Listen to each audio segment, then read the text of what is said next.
नमस्कार, मैं तानिया और आप देख रहे हैं HBN लाइव न्यूज़। आज एक खास मुलाकात में हम नए मेहमानों के साथ आप दर्शकों के सामने उनके विचार, उनके कार्यों और उनके जीवन के बारे में चर्चा करेंगे। तो आइए शुरू करते हैं फिर एक नए मेहमान के साथ बातचीत। देखिए ये रिपोर्ट। क्राइम हो या राजनीति, चुनाव हो या आयोजन, अब हर मुद्दों पर खुलकर होगी चर्चा। न भूलें हमारा कार्यक्रम एक खास मुलाकात। नमस्कार, HBN लाइव न्यूज चैनल में आपका स्वागत है। आज हमारे साथ हैं लोकसभा सांसद सुधीर गुप्ता जी। सर, आपका हमारे चैनल में बहुत बहुत स्वागत है। धन्यवाद।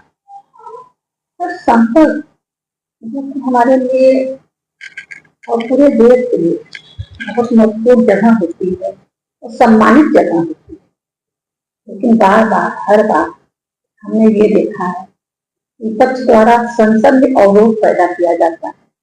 इसकी वजह क्या है? देखिए, आपने जिक्र किया कि सम्मानित जगह होती है। सम्मान फिर भी एक जगह रख दें तो कम से कम देश के विकास, गरीब कल्याण, शिक्षा, स्वास्थ्य, रक्षा ऐसे महत्वपूर्ण विषयों पर चर्चा होती है और चर्चाओं के आधार पर निर्णय होते हैं। तो लगातार एक प्रक्रिया को बाधित करना ये देश में पसंद नहीं किया जा रहा, उसके बावजूद लोग कर रहे हैं। इसका मतलब कहीं न कहीं किन्हीं वोटों को संतुष्ट करने के लिए, क्योंकि देश प्रगति न करे ऐसे कोई लोग चाहते होंगे, ऐसी कोई प्रक्रियाएं होगी तो क्योंकि जानबूझकर करना।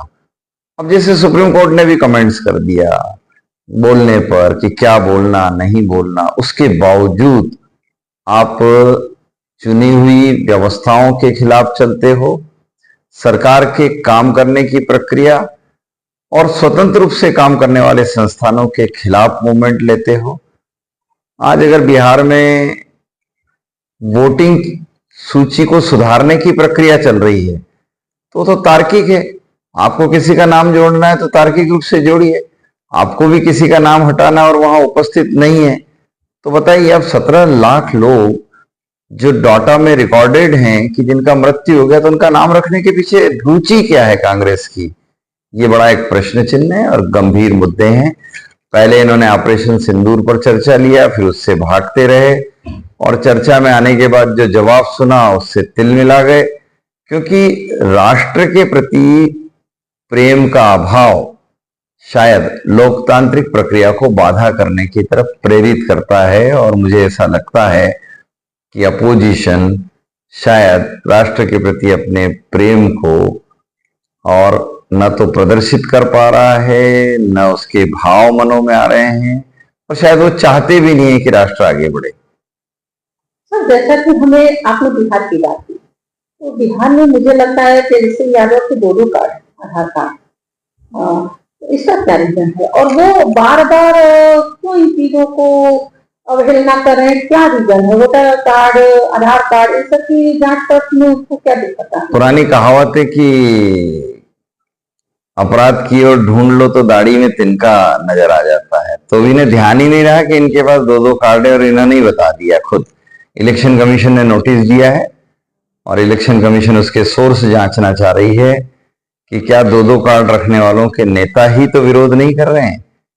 और ये बड़ा एक प्रश्न चिन्ह है देश के सामने और जनता के सामने। जी सर, जैसा कि इतने समय बाद दिल्ली में भाजपा की सरकार आई है और आप भाजपा से हैं, तो लेकिन अभी भी दिल्ली की विकास में अभी भी कुछ कमियां रह गई हैं। हालांकि रेखा गुप्ता जी आए दिन सड़क से निकल के उसका व्यवस्था लगाने में लगी हुई है, लेकिन फिर भी कमियां हैं। तो आपको क्या नजर आया यहाँ की कमियों में और उसको किस तरीके से भाजपा सुधारने की? नहीं, मैंने दिल्ली पूरा देखा है, चुनावों में भी देखा है, और मैं जहां तक समझ रहा हूं कि जो बहन हमारी रेखा गुप्ता जिस सक्रियता से काम कर रही है, चीजों को जितना तेजी से समझ लिया है, डेमोक्रेटिक सिस्टम में ये सफलता की पहली सीढ़ी होती है कि सच्चाई से हमने क्या क्या काम करना है ये हमारे ध्यान में आ गया।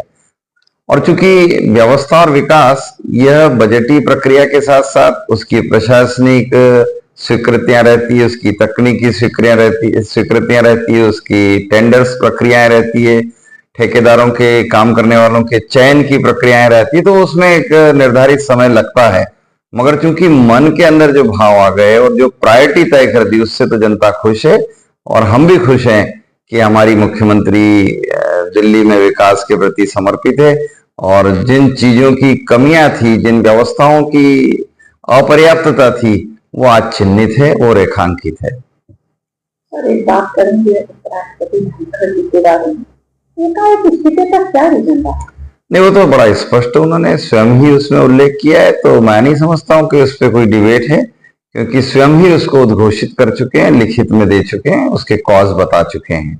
लेकिन विपक्ष का बार बार कहना है कि अचानक इस्तीफा दिया गया, यानी कि उन पर इतना दबाव बना था कि वो स्वस्थ न होने का बहाना करते हुए उन्होंने इस्तीफा दिया। देखिए, विपक्ष का तो हम कुछ कह नहीं सकते हैं, वो कब कहाँ क्या देख लेते हैं, सूंघ लेते हैं, लेकिन देश के सामने बड़ी स्पष्ट है और बड़ी ही बेबाकी से उन्होंने अपनी बातों को उल्लेखित करते हुए देश की जनता को बता दिया है। सांसद हैं, आपकी नजर में प्राथमिकता क्या होनी चाहिए सांसद की, और आप क्या प्राथमिकता रखते हैं अपने जीवन में? देखिए, मैं सांसद के रूप में देश से प्यार करना, उसके विकास के लिए समर्पित रहना, और दूसरा जो सबसे बड़ा हमारा कमिटमेंट है अपने क्षेत्र के प्रति, और इसीलिए मैं संयमित भाव से क्षेत्र के विकास के लिए लगातार लगा रहता हूं। और आज मेरा संसदीय क्षेत्र विकास के दृष्टिकोण में नेशनल मैप पर है। हमने राष्ट्रीय स्तर की कई योजनाओं में अपना पार्टिसिपेट किया है। आज हम दिल्ली मुंबई एक्सप्रेस वे से जुड़े हुए हैं। हमारे यहाँ पर 3 मेडिकल कॉलेज मेरी कॉन्स्टिट्यूंसी में, बेहतरीन सड़कें हैं, सिंचाई की सुविधाएं हम पहुंचा पाने में सफल हो रहे हैं, नल से जल घर तक पहुंचा पाने में सफल हो रहे हैं, तो हम अपनी स्पोर्ट्स एक्टिविटी को बढ़ा पाने में सफल हो रहे हैं, हम रेलवे की कनेक्टिविटी को बहुत ही सुदृढ़ करने में सफल हो पा रहे हैं। और इसीलिए मैं समझता हूं कि जो टारगेट है हमारा, मेरा किसान बहुतायत वाला क्षेत्र है, कृषि प्रधान क्षेत्र है मेरा, और इसीलिए सिंचाई हमारी प्रायोरिटी रही है और उसको हम पूर्ण करने में सफल हो रहे हैं। बहुत बहुत धन्यवाद सर, आपने हमारे चैनल के लिए अपना समय दिया।